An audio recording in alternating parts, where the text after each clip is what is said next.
Là, je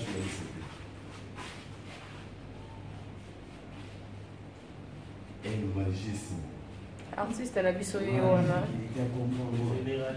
elle généraliste. Tu barbecue, hein? Elle généraliste. Tu barbecue. Elle généralissimo. Elle généralissimo. Elle généralissimo. Appelez-moi désormais comme ça. Je suis soutenu. Donc voilà, musique il est tout le bagage, et mais quand on est soutenu, on est rassuré quand même. Il y a des mots musicaux dans quoi. La musique sans le soutien, la musique en Afrique, surtout au Congo, Kinshasa, sans soutien, nous annule quoi. Donc voilà. Désormais, appelez-moi toujours comme je l'ai toujours dit, comme je l'ai dit. Elle, généralissimo, Robino Monibou, le patron du groupe Chiffre 9, une tête qui veut 10 têtes, et puis voilà quoi. Voilà le 30, déjà toi qui es dans les 31, aux à Kinti, un mot gentil par rapport à Bakinois, tout bon manqué les premiers, parce que bah il fait que bon organisera paix, moi on fait tarana bah on paye. La valeur, il y a 500 000 kwanza à son artiste Robino Monibou ce soir. Le jeune.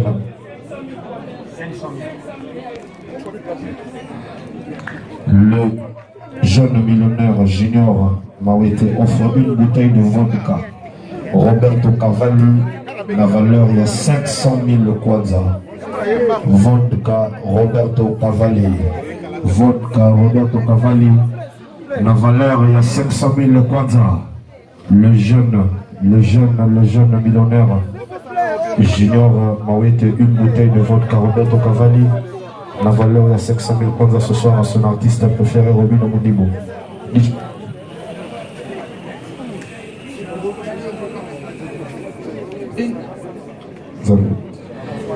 Le jeune millionnaire Junior Mawete offre encore une bouteille de moine Chando blanche. La valeur, il y a 450 000 kwanza. Ma foute. Le jeune millionnaire Junior Mawete Nzambe à Pondou. Il a l'argent, ne t'en fais pas. Pondou Veneza. Une bouteille de moine Chando blanche. À son papa, Papitex, le grand artiste. Ah, Bibish Kabala. Le grand artiste. Papitex, son père, une bouteille de Moët Chando blanche. La valeur, il y a 450 000 kwanza. Junior Mawete, il a de l'argent, je vous dis. Azap, il a Pondou. Il a du Djipondou. Il y a moins de Djipondou. Junior Mawete, le jeune millionnaire Moët Chando Ice. À son père, Papitex. Et la deuxième bouteille de Moët Chando Ice. À Ibrator, le contre-maître, la deuxième bouteille de Moët Chando Ice, la valeur à 450 000. Junior Mawete, le jeune millionnaire. Et là-bas, en vue, il a du pondou. Comment dit pondou? Comment dit? Moët Ice, le sénateur pour le tenir le salut, rappelez moi ma bébé la bouteille au bon. Deuxième bouteille de Moët Chando Ice. Comment on va venir en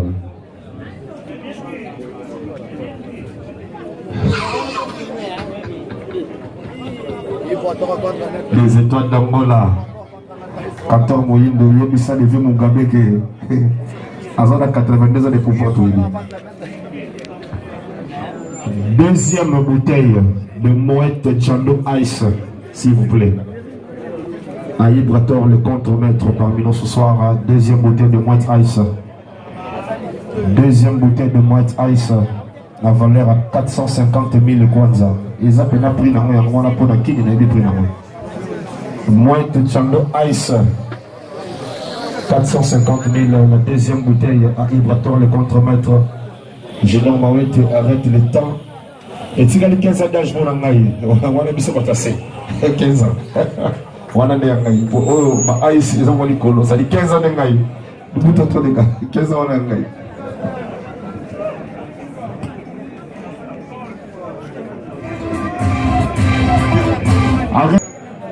450 000. Ma bouteille, on a mon la sénateur. Sans que ben a véro, son on a n'enga à loge, ça cher. Black Gold, le sénateur Paul Otudilo, de la part de Junior Mawete.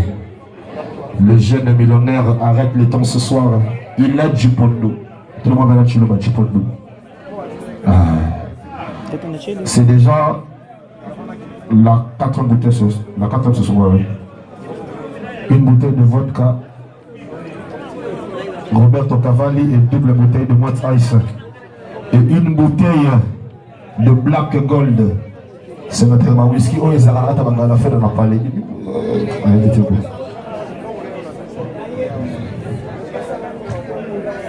Black Gold, 450 000. Le sénateur Paul Otudilo de la part de Junior Mawete. Il a du pondo. Junior Mawete, il a du pondo. Le sénateur, il a un on va répondre vraiment. Après, il a pour la 15 ans d'âge. On va répondre à tout ça la personne. On regarde Junior Mawete. Junior Mawete, Black Gold.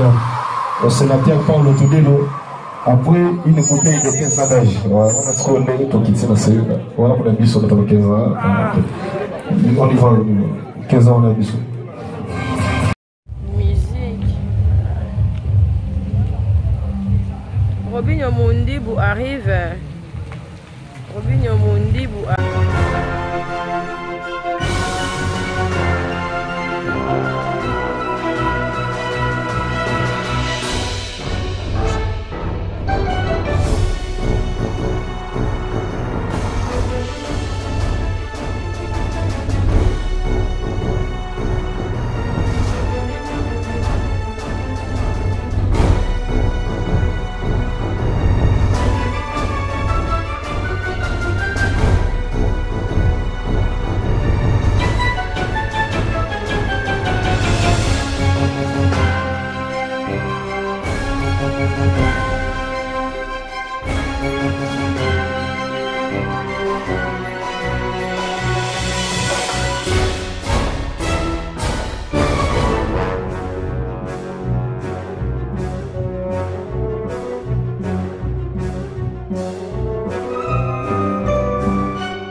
Il est parmi nous, mesdames et messieurs, l'artiste Robinho Mondibou, il est parmi nous.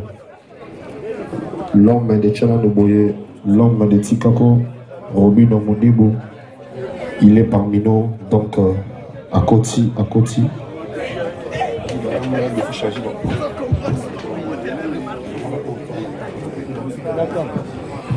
Robinho Mondibou, le grand Manitou, il est parmi nous ce soir.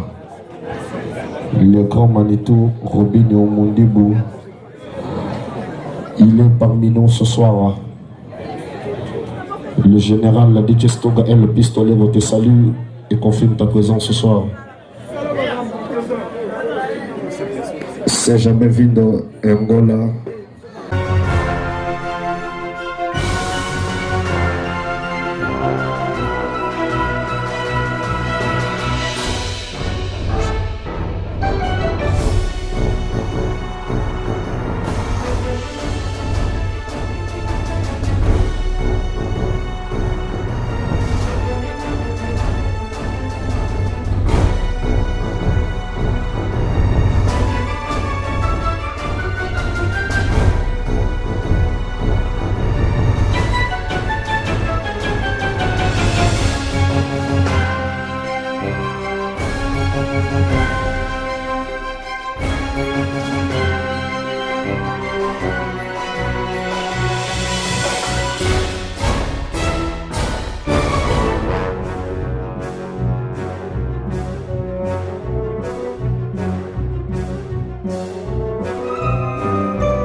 Comment on doit faire des efforts dans la vie. Même si tu es KO, ne te laisse pas tomber. Parce que la vie est une épreuve. La vie est un effort. Il faut ça toujours un effort. Donc voilà quoi. Vous avez un paradis, Keba, ça ne fait pas Satan. Vous pouvez s'amener dans ma délai. Même dans le paradis, il faut faire toujours des efforts. Vous allez en faire, ça ne fait qu'un effort. Au côté de l'eau, la vie c'est comme ça, noir et blanc. Donc il faut toujours faire des efforts. Voilà. Sentiment il y a qui toque aux ans pour na Luanda lelo, lelo zara lumière quand même qui est on a les premiers. Sentiment ça ya komona bango, d'abord ndenge baiko répondre na invitation ezaki to kutana na poto solo là. To kutana poto passer de moment au kitoko et puis s'est manifesté, s'est présenté pour la pour répondre à l'invitation. Sentiment ça a plaisir, sentiment ça a plaisir à trop parce que ils attendent en fait maintenant dans passant la famille je suis soutenu. Donc voilà, musique de tout le bagage et dans la moulaï. Mais quand on est soutenu, on est rassuré quand même. Il y a des mots musicaux dans la musique sans le soutien, la musique en Afrique, surtout au Congo, Kinshasa, sans soutien, nous annulons quoi. Donc voilà. Désormais, appelez-moi toujours comme je l'ai toujours dit, comme je l'ai dit. El Généralissimo, Robino Mondibou, le patron du groupe Chiffre 9, une tête qui vaut 10 têtes. Et puis voilà quoi. Voilà le 30, déjà toi qui es dans les 31, aux ans à Kinti. Moi gentil par rapport à Bakinois, tout bon manqué les premiers parce que il fait que bon organisera moi on fait tarana bango pe du jour au lendemain mais bon batika dans la générique no yo montoza koto. Un message moi pour la bango Bakim. On peut savoir qu'on va bonne année. Ouais. Bonne année. Mboula sike bandi, tant babi mboula sike bandi. Avant Kotango, et le vite que non, au Kotango on a des où les acquis dans la mabé à Kala. Donc mboula sike bandi, et qu'on les a années où il y a pour nettoyer. Pour ça le nettoyage, il y a ma camion sur où il y a mabé, où il y a acquis dans l'eau, en 2017. On nettoie pour okota na mbula ya sika dans les calmes soko ina rabatu donc la mutema ko ina parce que nous allons permettre yo okota lisusu 2018 donc 2018 ezali année moko ya bolingo to développer ka bolingo na kati na biso et puis tout le cas pour faire on fait le bien tout le faire on fait le bien et que le cas mabe ici là na mitema batu sozalaka motema likunya fotika sozalaka mutu moko créela bato baproblème fotika soza ka mutu moko mona mwaso vivre no kana 5 ou 7 mibali pona moko tikana na moko nzamba apambola bino na moko wana boko évoluer bien bokende musika mobali pe soza la kana basi belé pona moko tikana na moko o santaki ye wana bo évoluer nzamba apambola bino et puis tout longola paresse surtout na Kinshasa tout longola paresse tout le monde doit travailler tout ce qu'on rêve. Tout le monde doit travailler, tout le monde doit se mettre debout pour travailler, pour sa famille et pour développement. Il y a Mboka nae quoi. Donc voilà. Le lot à toi Mboka, il y a Ninga, il y a Luanda, il y a aussi ba image, monaki, puis ba obayaka ba monaka. Donc Mboka ouais ba Ninga, donc là il a envoie un développement. Donc je dirais ceci. Dans le bâti que non les tam sous gouvernement car il y a un mot soit des politiciens bon mot comme basali qui est un dans le développement non je dirais pas ceci dans le babongoté ils a peuple mutu ya peuple parce que comment on a nous mboka oyo na bandela kitoko ozomona que nos chauffeurs nos stars okumba mutuka en ordre. Parce que bako sala mili banzela kitoko mais beaucoup ba mituka na bino en désordre beaucoup mobuma tout abatu ko boma sula mituka ngwasika.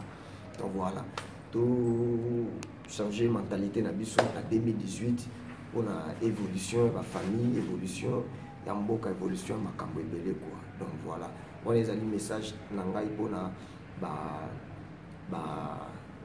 peuple congolais tout ça un peu partout dans le monde entier mentalité surtout mentalité c'est très important. Et donc voilà, Congolais azali mutuali nga komi la kisa mingi.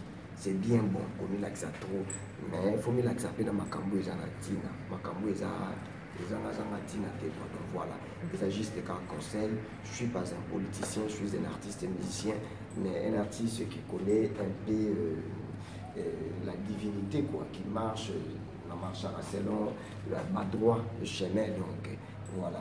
Et puis on a condamné pe mututé na lobby na makakande botika ndenge na célébrer générique sika tika ko donc voilà tika to tika onyo somabe to tika na musique surtout to tika polémique inutile to tika pesa ba polémique inutile pas en plus na yo comprendre le que polémique les armes ba faible voilà désormais sur mon dans sa polémique c'est qu'il soit à la faible à sentir que album naï ils ont un succès, c'est quoi Lingi et album naïe ils ont un succès à créer polémique. Donc voilà.